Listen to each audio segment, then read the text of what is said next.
சக்தி.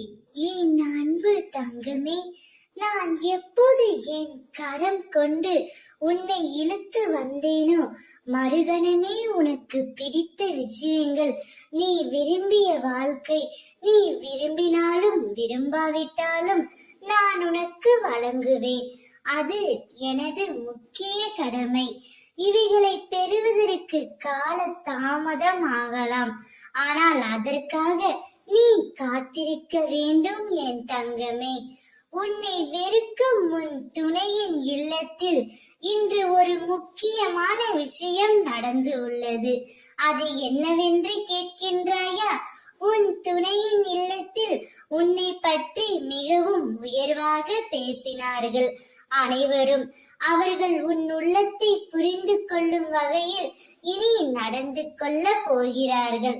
அதனால் நீ பொறுமையாக இருக்க வேண்டும், அவசரப்படக்கூடாது. நீ என்னை காண்பது எளிதல்ல. பலர் எனது கோவிலில் தவம் இருக்கிறார்கள். அப்படிப்பட்ட சூழ்நிலையில் நீ எதற்காக அவசரப்படுகின்றாய்? உன்னை இதுவரை ஏன் பொக்கிஷமாக வைத்திருக்கின்றேன்.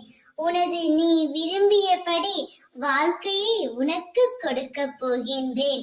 உன் துணையின் இல்லத்திலிருந்து ஒரு நல்ல செய்தி உன்னை தேடி வரும். அப்பொழுது நீ ஆனந்த கண்ணீருடன் அம்மா சொன்னதெல்லாம் நிறைவேற்றி விட்டார் என்று எனக்கு நன்றியும் கூறப் போகின்றாய். நீ எதை செய்ய நினைத்தாலும் நீயாக செய். யாரையும் கூட்டு செய்ய முயற்சிக்காதே. உன்னுடைய உழைப்பு அப்பொழுது வீணாகி விடும் தங்கமே. உன்னில் இருப்பது நீ அல்ல, நான் இருக்கின்றேன். நீ செல்லும் இடமெல்லாம் நிழலாக நான் உன் கூடவே வருவேன். உனக்கு ஒரு நல்ல செய்தி தேடி வரும். ஓம் சக்தி.